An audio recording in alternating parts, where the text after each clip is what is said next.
So many faces in person and not in little squares on my computer.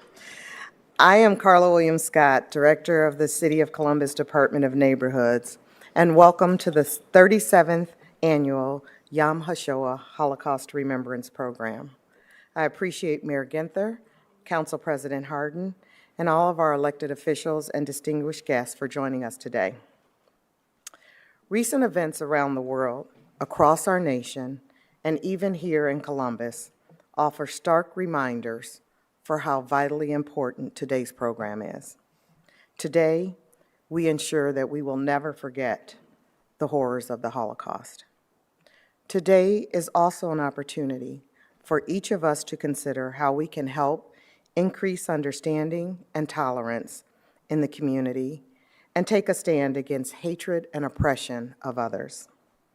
Through the actions we take in our neighborhoods, at home, in school, or at work, we all play an important role in creating a safe and welcoming community.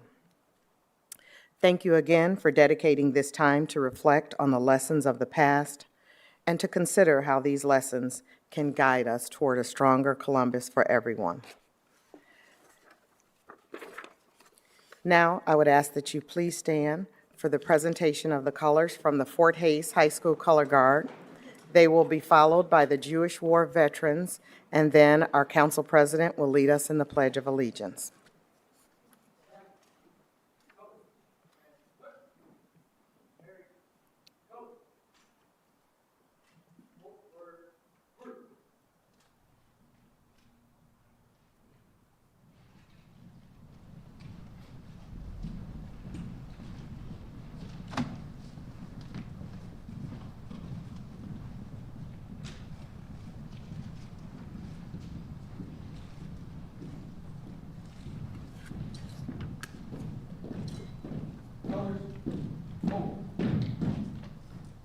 Present.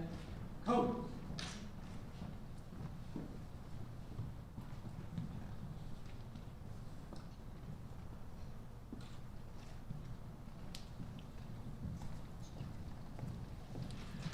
I pledge allegiance to the flag of the United States of America and to the republic for which it stands, one nation, under God, indivisible, with liberty and justice for all.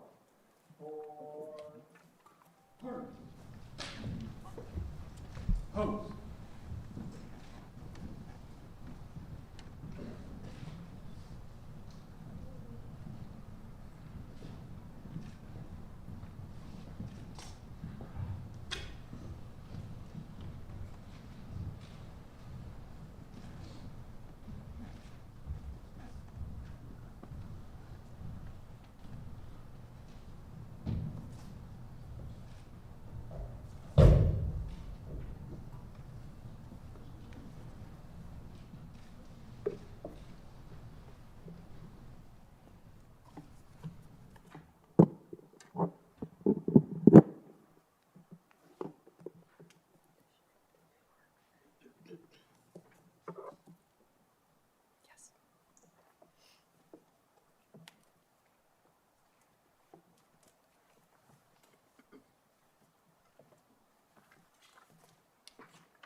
Well, welcome to Columbus City Council chambers. Call this the People's Chambers. And I want to thank everyone for joining us. I want to thank Director William Scott. I want to thank our friends at Jewish Columbus. And I want to thank my colleagues for allowing us to open this space, joined here by Councilmember Rob Dorans. First of all, shalom. We gather here today to remember the Holocaust, the victims, the survivors, and the impact it would have on the world. I'm also truly excited that we'll hear and have the privilege to hear from our keynote speaker, Ms. Greenberg, a survivor and a hero. After World War II and the fall of the Soviet Union, folks talked about the end of history. Magazines published articles, people published books. They all advanced a grand theory. The theory was that free trade and democracy was intertwined threads, that as countries around the world became more involved in the global financial system, then that country would inevitably become a democracy. The theory was that Western market and political systems would spread from country to country. Folks talked about the end of the war, how things like the Holocaust could never happen again. Now that theory wasn't all wrong. There were more democracies today than there were 30 years ago, but I think it is important to remember that nothing is inevitable. International peace is not a sure thing. Rights and security are not guaranteed around the world. The past few months have shown us that on the global stage, but I believe that in the most dire situations, we see the best of humanity.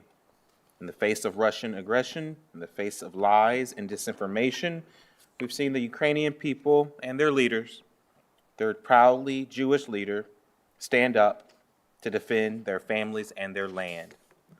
The bravery of President Zelensky and the courage of the Ukrainian people remind us something about life in America. Despite horrific acts, the Nazis could never tarnish the Jewish people's commitment to one another, and I believe that's a message that still resonates loud and clear in these halls. So regardless of those attempting to divide our city or our country, our commitment to one another across race and class, our commitment to our neighbors and to our fellow Americans, whether Jewish, Christian, or Muslim, is what makes us strong. And as we focus on what brings us together, it is so, so important that we never forget. Thank you all, and welcome to Council Chambers. You can all be seated. Thank you to Carla Williams Scott, Director of the Columbus Department of Neighborhoods, and to City Council President Shannon Hardin. So I will also welcome you to the 37th Annual City of Columbus Holocaust Remembrance Program. My name is Rita Epler, and I will be serving as the Master of Ceremonies. We are grateful to have the opportunity, under the auspices of Mayor Andrew J. Gunther, to gather together in the city of Columbus to observe this day of remembrance and honor the memory of those who perished in the Holocaust. This program is sponsored by the City of Columbus, Mayor Gunther, the Department of Neighborhoods, the Columbus City Council in cooperation with Jewish Columbus, and its Holocaust Education Committee. We would also like to recognize other distinguished members of our community that are here today. We have Rabbi Kellner from Beth Tikvah congregation and Karen Monsanter, the Jewish Family Services CEO. Thank you all for your continued support and attendance here today. Thank you to the Fort Hayes High School Color Guard and Fire Battalion Chief Michael Verda. In addition, we recognize the Columbus chapter of Jewish War Veterans, Herb Solomon, and all the other veterans that are present with us in the audience here today. From Jewish Columbus, we would like to acknowledge the Chair of the Board of Trustees, Audrey Tuckerman, the President and CEO, Joel Markovits, the Executive Vice President and Chief Operating Officer, Naomi Laub, and the Senior Director of Community Relations, Justin Shaw. And of course, thank you to the survivors who are present with us here today. This Holocaust Remembrance Program is in large part about educating the next generation to be a more tolerant people and to remain ever vigilant. We therefore recognize the students that are present today in City Hall chambers that represent a variety of schools from around Central Ohio. We have with us today students from Cristo Rey Columbus High School.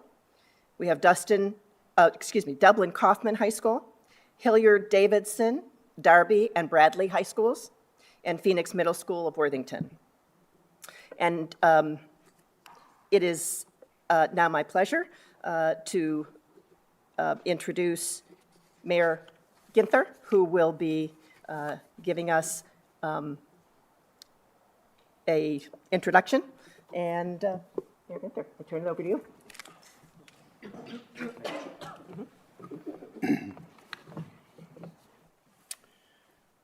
Good afternoon, and I want to thank Council President Hardin, Councilmember Dorns for hosting us here in Council Chambers for today's very special, solemn occasion.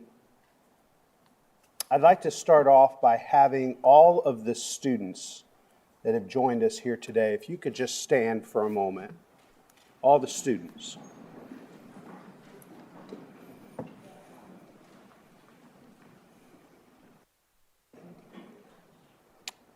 Thank you to you and your teachers, administrators, who made your participation and attendance today possible. You can take your seats.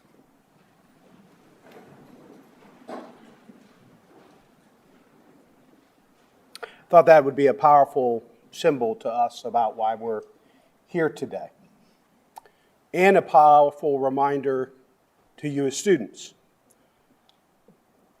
Because after today, you will have a responsibility to share the stories, the perspectives, and the history you'll hear about today. That is, in fact, the only way that we ensure that we as a people never let this happen again. To the clergy, elected officials, and distinguished guests gathered here today for this observance of Yom HaShoah, or Holocaust Remembrance Day, one of the greatest freedom fighters, liberators, and peacemakers of the world, Nelson Mandela, said, "Our differences are our strength as a species and as a world community." Today, as we mark this most solemn occasion, we remember the time when it was differences and blind hate that led to the terror and slaughter of 6 million people. And we remember the scar this blatant act of violence has left on the Jewish people in Columbus and all over the world. Today, we must also remember that there are still countless others persecuted by blind ignorance and hatred. But we can also do more than simply remember. We can expand our ability to connect to others. We can teach that there is no them, there is only us. As America's poet, Dr. Maya Angelou, reminds us, we are much more alike, my friends, than we are unalike. Here in Columbus, we respect and celebrate our differences, differences in thought and perspective, differences in experiences and cultures, gender and age. Here in Columbus, our differences make our community that much stronger. Our differences and our celebration of these differences are among the reasons I believe that this city, with all the work we still have left to do, is welcoming and accepting, and we are stronger because of our diversity. We promote equality and respect for differences as a core common value. And we work to protect those who are the target of hatred and violence by creating the framework of a free and just society. The solemn occasion of Yom HaShoah is an opportunity for all of us from all walks of life to remember the lives of those who lost theirs, as well as those who were persecuted during this very dark time. It's also an opportunity to honor the legacy of those who survived by lifting up the stories of those who survived, such as Francis Greenberg, who we'll hear from in just a few minutes. We will amplify our collective ability to remember and to be kind and to take care of one another and to speak out when we see wrongdoing. Speak out when we see wrongdoing. Otherwise, we become complicit by our silence. To make sure that such horrors never, ever happen again. So to our students in particular, we welcome you, but we also challenge you to make sure you share today with friends and family members some of what you learned and recommit ourselves to peace, to justice, and to never, ever forget.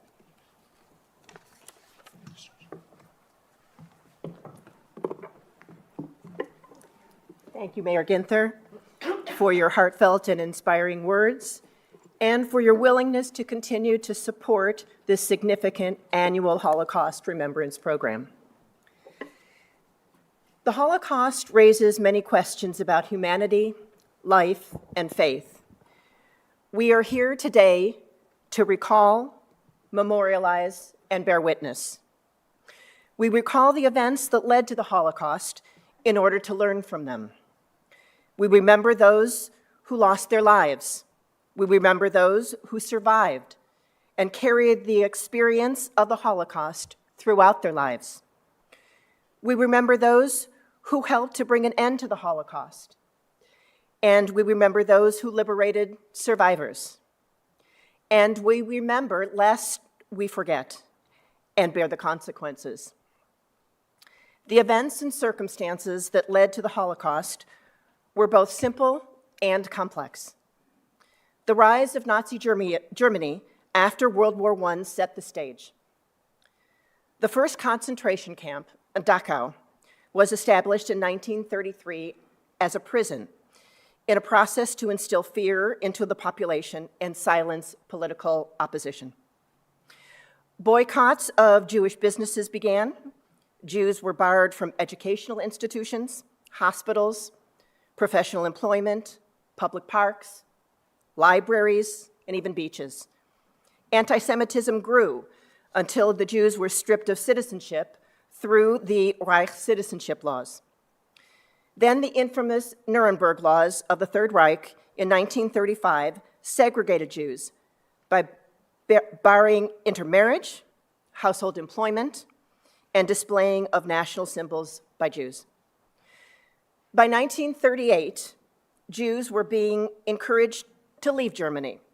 They were prohibited from jobs, and their businesses were registered. The world was not completely unaware of these developments, but the response of the world was put to the test on Kristallnacht, the night of broken glass, which was a government-sponsored terrorist action during the nights and early morning of November 9th and 10th of 1938.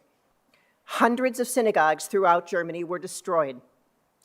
Jewish businesses were looted and destroyed, and tens of thousands of Jews and opponents of the Nazi regime were interned in concentration camps. Sadly, as Elie Wiesel said, the world did not believe, and the world stood silent.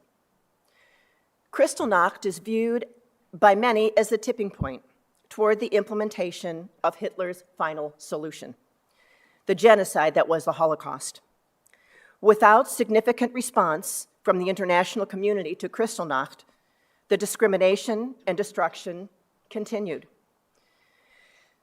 The Holocaust was a systematic process from discrimination to isolation from society, the stripping of civil and human rights, and ultimately, genocide. The destruction of a people does not occur overnight without mourning. Rather, it is a process that separates and demonizes a people until they are dehumanized.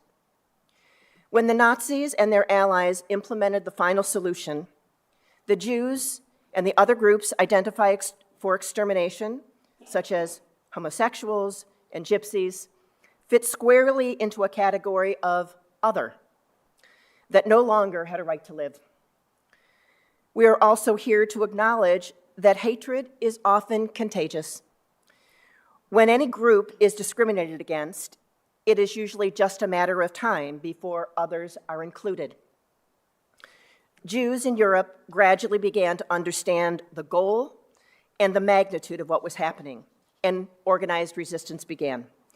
But in the end, nothing could bring back the 6 million Jewish lives lost and the 11 million total lives taken by the Nazi regime. Jewish life in Eastern and Central Europe was all but decimated, and most of those who survived were forever changed. Only 3 years after the end of World War II, the General Assembly of the United Nations established the Universal Declaration of Human Rights. As atrocities have continued in the aftermath of the Holocaust, as tragedies are unfolding every day in the Ukraine, we are called upon to recognize, recall, memorialize, and bear witness to their stories, to learn from them, and to work to prevent the continuation and repetition of these atrocities. Collectively, as a society, and each one of us as individuals, bears responsibility. And as stated by Elie Wiesel, to remain silent and indifferent is the greatest sin of all. Therefore, we are here today to remember, and our presence here serves as our testimony that we will not be silent. Today, we bear witness to the testimony from our guest speaker, Francis Greenberg. We are doing so in these halls of power, city council chambers where we sit today, to ensure that as a community, we will ensure that silence and indifference will not persist. Francis was born in Paris, France, to Jean and Simon Silverstein. Francis had an older sister, Giselle. Her father owned a business and her mother was a dressmaker. Her normal childhood all changed on April 28, 1942, when the Nazis came in the middle of the night and took her father away. She never saw him again. During the years that followed the Nazi occupation, she and her sister were hidden in a series of 12 foster homes and orphanages. And despite being born Jewish, she followed Catholicism. Frances was one of the fortunate ones because she survived. In 1948, after the conclusion of the war, she came to the United States to live with her uncle. She met her husband, who she's been married to for 60 years. She has 4 grown children, one of which has become an Orthodox rabbi, and 8 grandchildren. Frances is here to tell you her story of survival. Please join me in welcoming Frances Greenberg.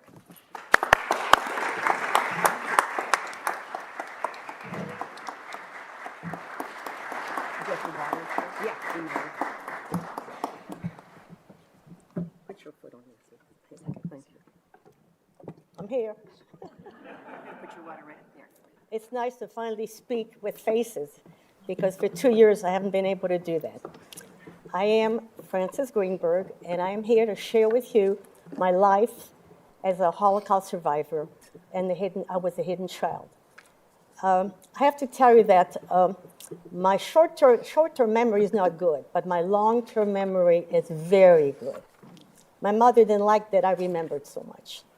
But I have to tell you that all I remember before 4 was having a happy family. We were the 4 of us, happy family, till like it was said on April 1942, there was a knock on the door, and it was the police working for the Nazis. They came, and they said, we need you to go with us. Now his name was Simon. His French name is Simon. And my name was Fanny, which is Fanny, but they pronounce it funny. So, and my sister was Giselle. So they took my father away, and my mother didn't know what was going on. He says, don't worry, we're collecting all the Jewish men in the area. So after that, my mom realized that she had to go to work. She was a seamstress, so she decided to put us in like daycare. And the daycare was wonderful. It was run by nuns. They took care of us. There were many children there with the same situation. Their fathers had been taken away. So we were there, and every day at 4 o'clock, they would give us a snack in the dining room, waiting for our mothers to come. I don't remember how long I was there. I don't. A few months, a week, I don't remember. But one day, we're all sitting having a little snack when the Nazis broke in. They broke in, knocked the nuns over, and they said, we came for the women. Now they wanted all the women. My sister and I sat at the table watching what was going on, couldn't understand. They were dragging all the women out. Some of them were holding babies in their hands. They had to put them on the ground and drag them out. And everybody, the kids were crying, and the 2 of us were looking at each other, holding on to each other. So after they left, a little boy came over to me and said, I found a place for your mom to hide. Your mom is okay. There was a fireplace and a wood pile. And she was little like me. So she was hiding between the woodpile. So thank God, we went home. And then she realized that she was going to have to stay home and work from home because she couldn't take a chance on putting us anywhere. So she worked from home, and there were other friends of hers that would come and help sew. Her best friend name was Bert Biederman, and she had a little boy, Armand. So he would come, so the three of us would play. So things looked, like we were getting along. Then one day, my mother and I and my sister went shopping, and the sirens were blowing. And all of a sudden, my mother grabbed us, and she ran down into the metro. And I watched it on Ukraine too, but I'd forgotten. But there we were, sleeping on the floor in the metro for days. And then they brought me this rubber mask, because they were worried that they were going to gas the metros. So we were there, and then we went back home. When we got back home, they had been there. The Nazis had been there and taken everything we owned, padlocked the door. We looked in the window. There was nothing left. All we had was the clothes on our back and my mother's purse. And then I saw my mother fall apart and cry. So I said, Mom, what are we going to do? She said, we're going to go to Bert. Bert lived a few miles away. We're going to stay with her till we know what to do. So we walked over to see Bert. And we walked in, and it was like a hallway, an apartment building, and the concierge landlady says, what are you doing here? And we told her what happened. She says, well, you can't stay here. The apartment building is 3 stories, 4 apartments, they're all gone. You can't stay. The Nazis are coming right back. You cannot stay here. So we walked over the courtyard to see Bert, who was still living there. And we begged the landlady, we begged her, and she said, I'll tell you what.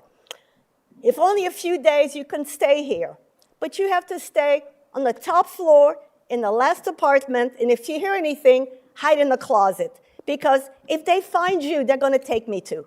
I'm not allowed to hide Jews. So that's what we did. We went upstairs, and at night we would go to Bert's house, and have some food, and then during the day we all lived on the top floor. But we were children. After a while, we wanted to go out and play. Now, in front of this building was a barber shop, a grocery store, and they knew we were hiding there, and they were going to help us and protect us.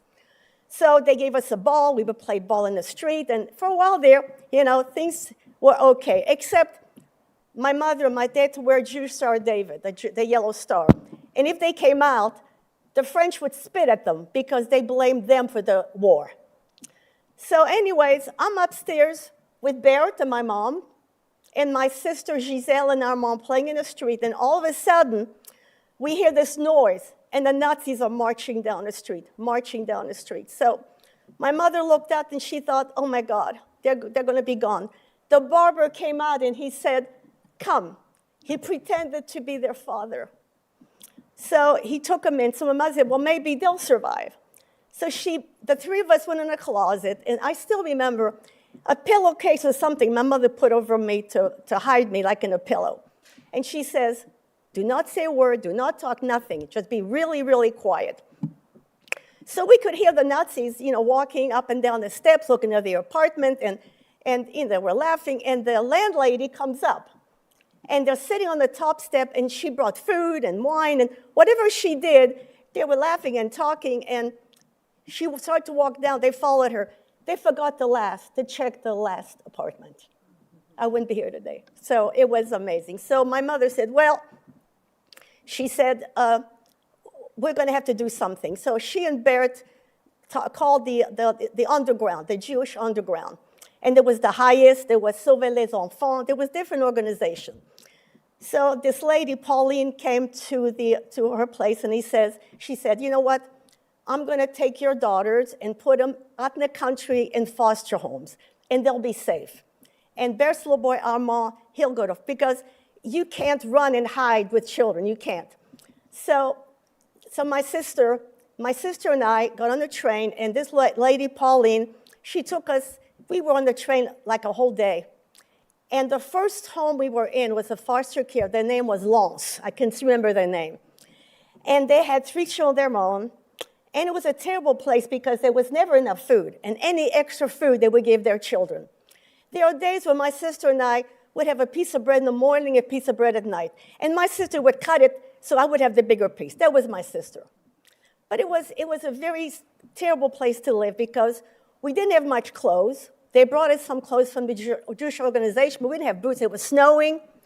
And we were, there, but we couldn't go to school. So after a while, Pauline comes back and she said, I think I found a better place. I'm going to take you to another place, another foster care. Their name was Renault. So we stayed with them. And it was the same thing, very little food. And these people were getting paid. But somehow maybe they couldn't get food. And so my sister and I got very sick. Both of us were very, very sick. But during the day, we would go out. There was like a little park in the front. We'd go out and play. And many times we could see the sky lighting up. The bombs were dropping. And then one day, the sirens going and the bombs are dropping, and the two of us were running. And the house next door to these people had a basement. I don't know if it's a bomb shelter, it was a basement. So we were down there, and people from the neighborhood all came to the basement. There was many people in that one room.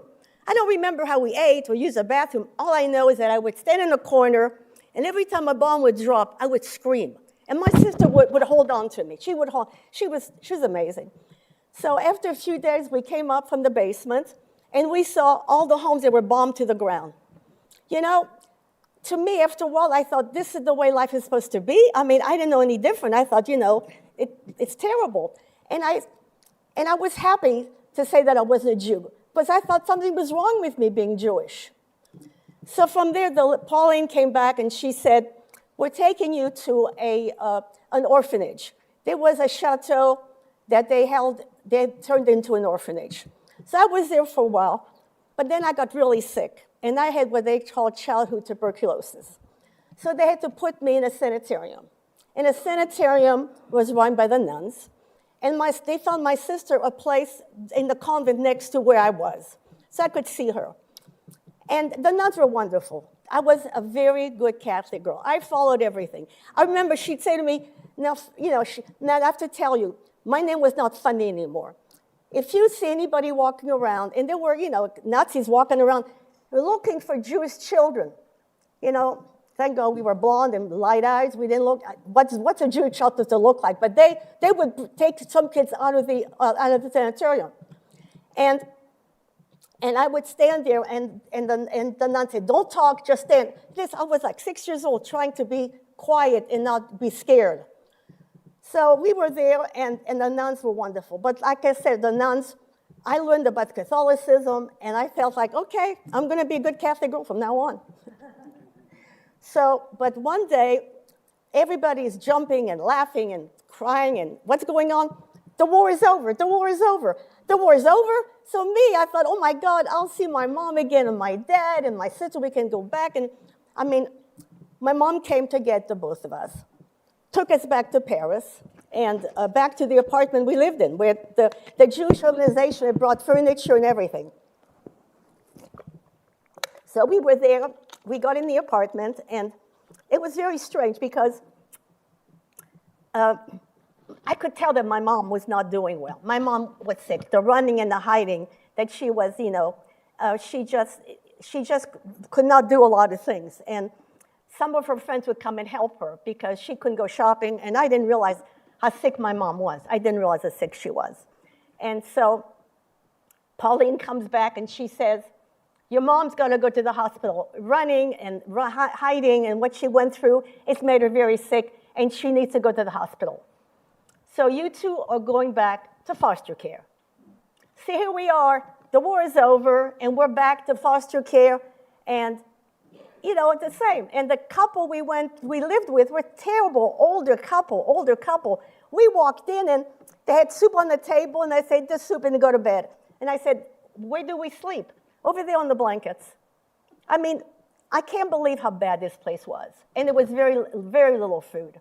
I was so hungry, and I know I keep kosher now, but we used to eat snails, in France. So when my sister and I picked a bunch of snails to cook so we could eat something. But anyways, we were there, and Pauline kept saying, don't write to your mother, and don't tell her what's going on because she's very sick. So Pauline comes back, and she takes us now to another home. And this home was wonderful. It was a couple He was the guard of a chateau. It's the only foster home that I remember that we ate well, the people loved us. I mean, I almost forgot about the war because they were so wonderful. They were so wonderful. But meanwhile, I miss my mom. I miss my dad. I want to know when I'm going to see them again. No one told me how sick my mom was. So one day, Pauline comes and she says, the Jewish agency, they want you to go to a Jewish orphanage because they want you to find your Judaism. So we're going to take you on. We were so upset to leave this couple. Actually, when we left, she cried because she didn't want us to go. So they put us in this Jewish home, and it was tough. It was tough. And I know that I was an angry child. I was angry, and I got in trouble a lot because I was angry about my life. So one day, Pauline comes and she says, I'm taking you to Paris. I'm taking you back to Paris to see your mother. We were so excited. I did not know my mom was in the hospital still. So she takes her to the hospital, and my mom is like there. She has candy under her pillow, and she keeps giving us candy and hugging us and hugging us. And my sister's crying. I said, why are you crying? She said, if you knew what I knew, you would cry too. She knew my mom was dying, but nobody told me she was dying. Nobody. I thought, she'll come, we'll be together again. So after I left that, I went back to Paris to a cousin. His name is Plo. My name then was, like I said, was Françoise. My sister kept Giselle. So we had a cousin, Jacques Plo, and we lived with him for a while. But then they sent me to another sanitarium because I was still sick. So then I went to another sanitarium, and it was so lonely and so bad and so awful. I cannot tell you. But I finally got better, and I came back, and then my Uncle Saul, cousin Saul, we call him Uncle Saul, he had a big home in the country, and we stayed with him for a while. But then in the wintertime, he went back to Paris, and my sister and I lived with his maid and butler. And it's like we were not wanted. He had 5 children of his own, we were not wanted. But anyways, we lived with this couple. We called them Mimi and Pippa, an older couple. We went to Catholic school, but I still been Catholic. And I would wake up with terrible nightmares, holding on to my sister, crying. And the woman was very upset. So they found something, and it's called Cedo Bébé. They gave me sleeping liquid every night so I wouldn't wake them up. So from there, my Uncle Jacques came, and he said, you are approved to go to America. Now, I have to tell you, before my mom died, her will was for us to go to Brazil. She had a sister in Brazil that was wonderful, wonderful. She knew that she would take good care of us. She knew. But for some reason, we couldn't get the passage to Brazil. I don't know why, but we couldn't. So the second choice was America, to my mother's brother and his wife. The trouble is, they weren't prepared for 2 little girls. They were not prepared. But I'll tell you, Jacques took us, excuse me, he took us to Cannes to get on the boat. And we walked him on Cannes, and he left, and he said, now, be careful when you're in there.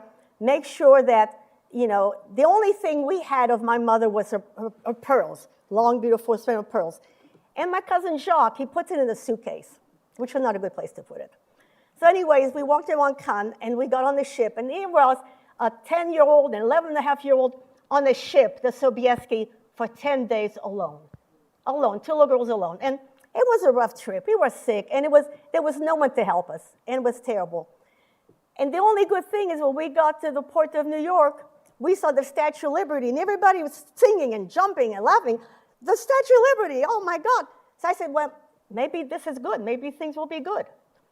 So my aunt came to get us, and as soon as I saw my aunt, I knew I had a problem. She was not prepared to take care of 2 little girls. The first thing she says, where are the pearls? She wanted the pearls. Well, guess what? Somebody got in my suitcase and had stolen the only thing I had from my mother, the pearls. So she took us on a train to her home in Cannersburg, Pennsylvania. And to make, I can tell you that no one understood what my sister and I went through. No one understood or cared. No one realized the emotional, what we had gone through.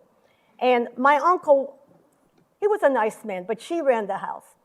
And within a few months, they put me up for adoption. So, I lived 12 different homes in France. And in this country, I lived in 3 different homes till I finally found one home. But the best thing ever happened to me is meeting my amazing husband, Daniel Greenberg. He changed my whole life. He changed my whole life. Once I met him at 16, my sister met also a nice Jewish man, and it took me a long time. And I explained to Dan the way I was raised. He said, but I have to tell you that when my mom was really sick in bed, I would go to church, and I'd say, hey, Mama, I'm going to church. She'd say to me, go to church when they call, pray that your father comes back, but God is everywhere, and someday you'll be able to be a Jew. But it took me a long time. It took me a long time. It really did. But once I got to America, like I said, it was a struggle. It was a struggle because we didn't have anyone that really cared, and this was family to help us. Not till I met my husband. And at 16, I met him, and at 18, we married, and it was a wonderful, wonderful marriage. We have 4 children and 8 grandchildren, and my sister had 3 children and 4 grandchildren. I have to tell you that, the Nazis, the Holocaust, they took my parents, they took my home, they took my childhood. But you know what? I got my faith back. I did get my faith back. It's taken a long time, but I know that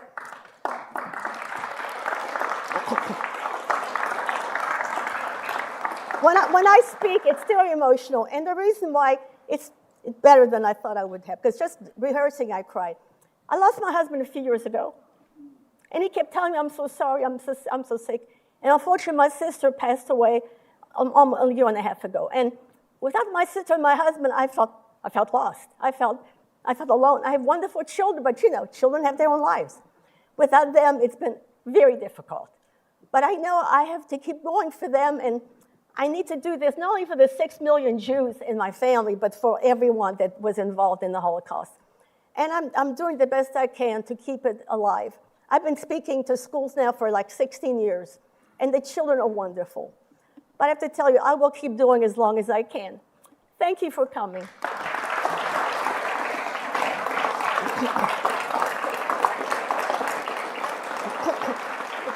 Thank you.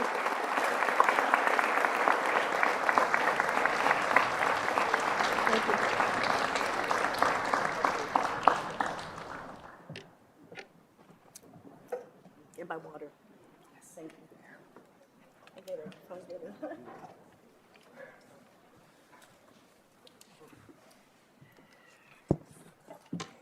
Thank you, Fran. The experiences of the Holocaust and those who survived Nazi persecution are in danger of becoming a distant memory, and ones that can too easily be set aside from our daily lives. We are privileged to bear witness to your story today and to honor the memory of your family. Thank you.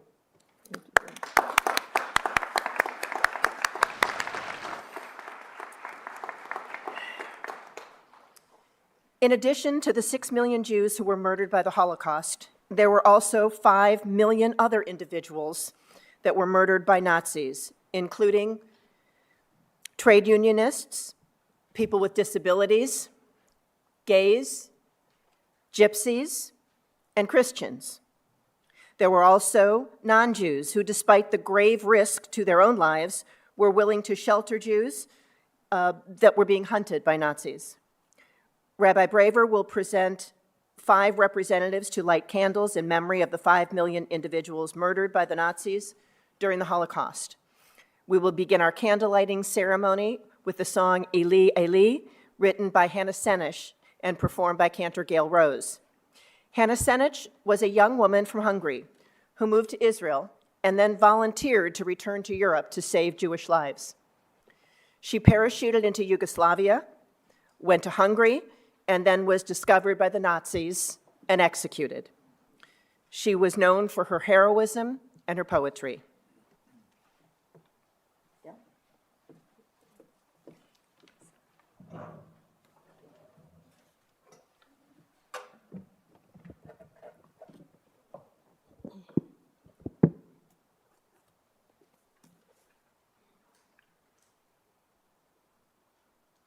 Eli,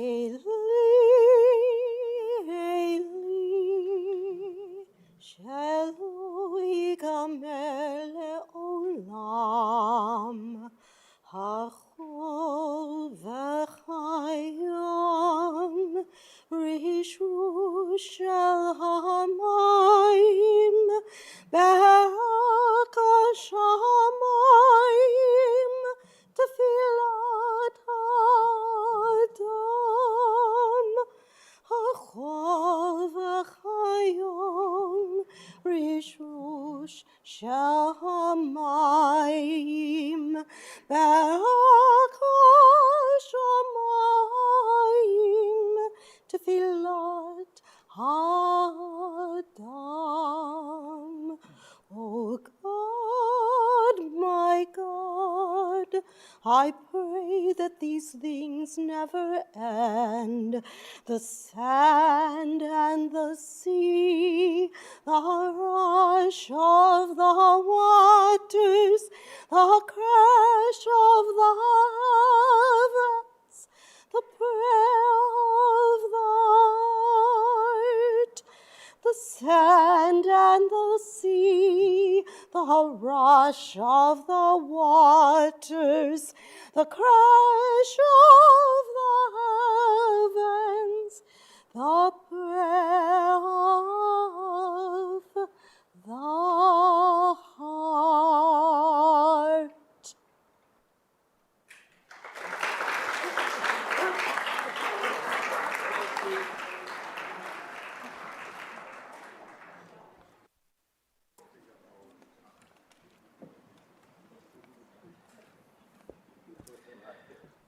I'll now be calling up first 6 survivors to represent the 6 million Jews killed in the Holocaust, and then 6 others representing other groups targeted and killed by the Nazis. Our first candle will be lit by Fran Greenberg from Paris, France.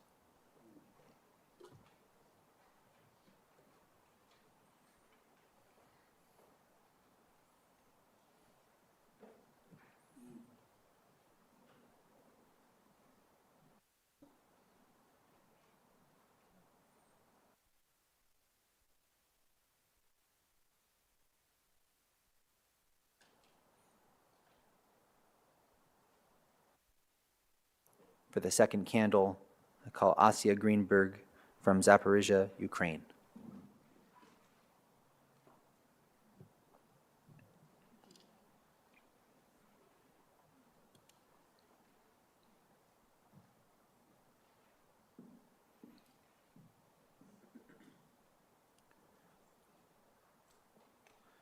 For the third candle, Sima Ofman from St. Petersburg, Russia.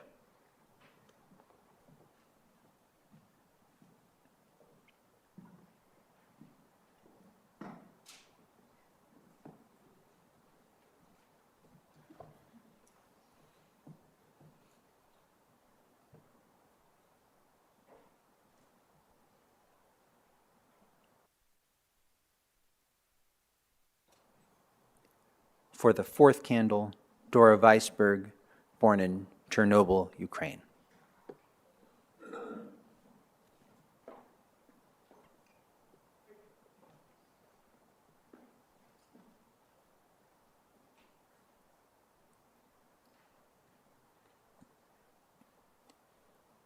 For the fifth candle, Alice Klein from Budapest, Hungary.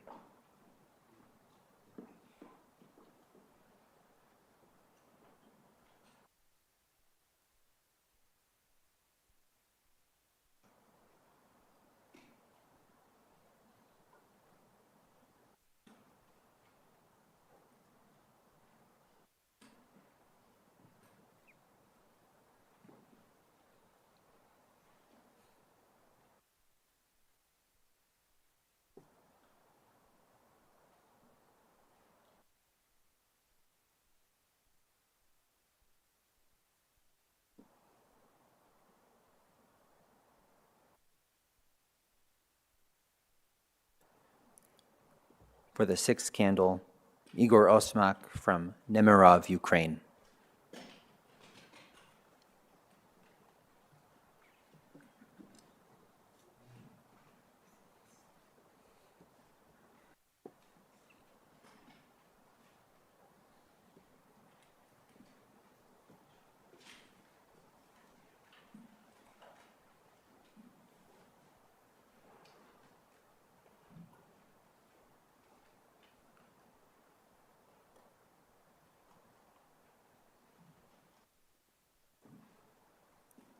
And now representing other groups targeted by the Nazis, first Judy Rosen, representing people with disabilities.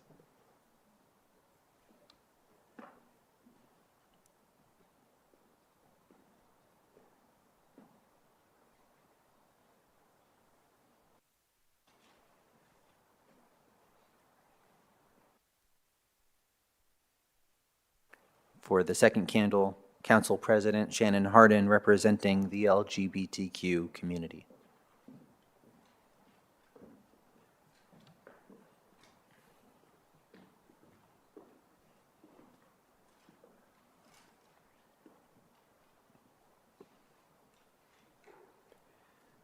For the third candle, Council Member Rob Dorans, representing union members.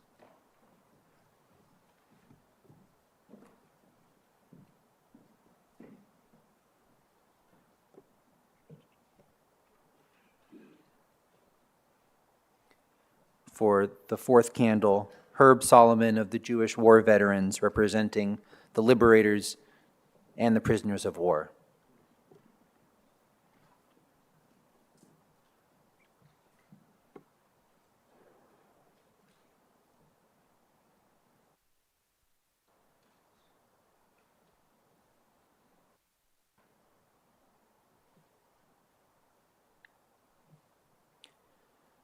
For the fifth candle, I call Johnny Oak, representing the Roma community.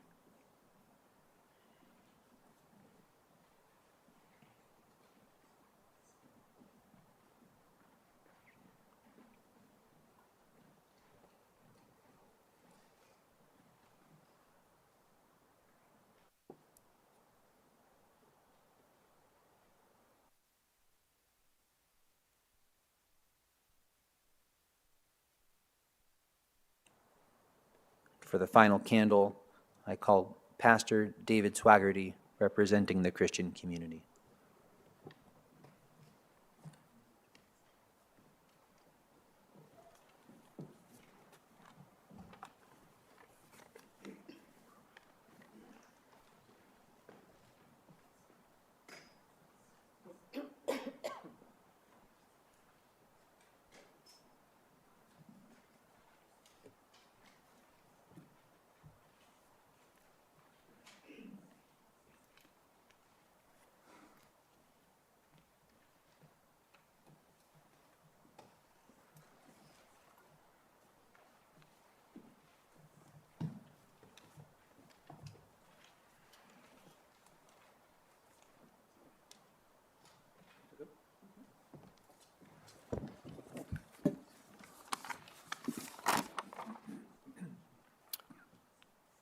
First, they came for the communists, and I did not speak because I was not a communist.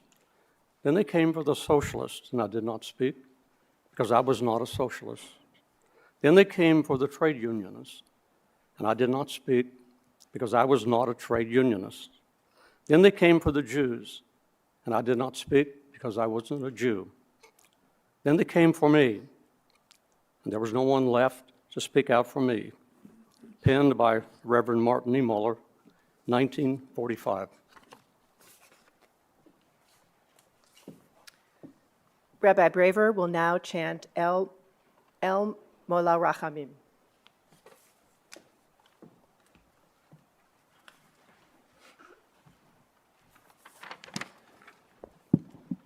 Please rise if you're able.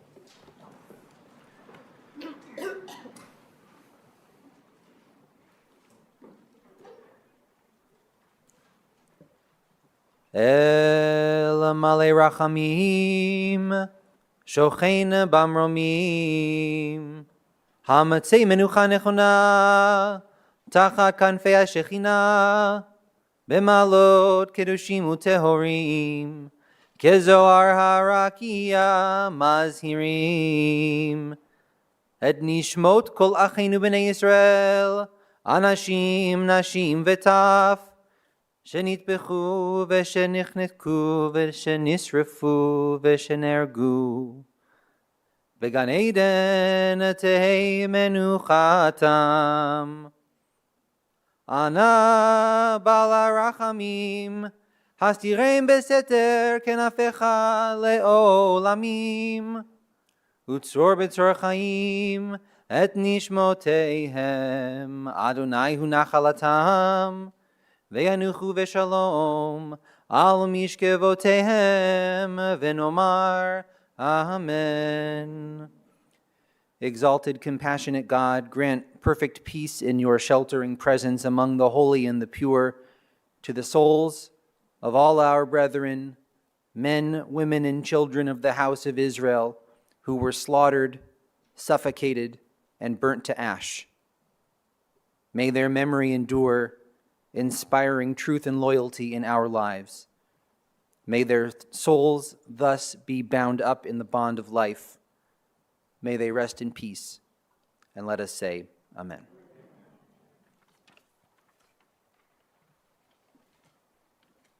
You may be seated. Thank you, Rabbi Braver, Pastor Swaggerty, to our candlelighters, and to Cantor Gail Rose. We would like to offer our sincere thanks to those who have provided support and contributed to help make this program possible, including Gail Gray of the Columbus Department of Neighborhoods, Debbie Sugarman and Sam Nahum, co-chairs of the Holocaust Education Committee, Justin Shaw of Jewish Columbus, and Sandy Hackman. We would also like to thank Kroger for providing the flowers for the ceremony. Special thanks, of course, to all the schools, teachers, and administrators who continue to educate about the Holocaust and help to facilitate the students' participation here today. We can never take for granted the moral compass of our society. We must strive personally, as a city, and as a nation to never lose this moral compass. The experience of the Holocaust teaches us that we must continually be vigilant. It is particularly fitting in today's world to reflect on the potential for each of us to make a difference. For the conclusion of our program, we will walk to Patel Memorial Park to the Freedom sculpture created by Alfred Tibor. We hope you will join us there for the moving rendition of Taps performed by the Columbus Fire Battalion Chief, Michael Verda. I also want to recognize that we have Councilmember Lourdes that was here with us today, who I think came in before I had a chance to recognize him earlier. As you leave, please take a flower to place at the base of the sculpture. Golf carts are also available for anyone needing assistance. You can take the elevator to the basement level, and there will be people there to identify how to best get your way to Patel. So thank you all for being here for today's program. It's very much appreciated.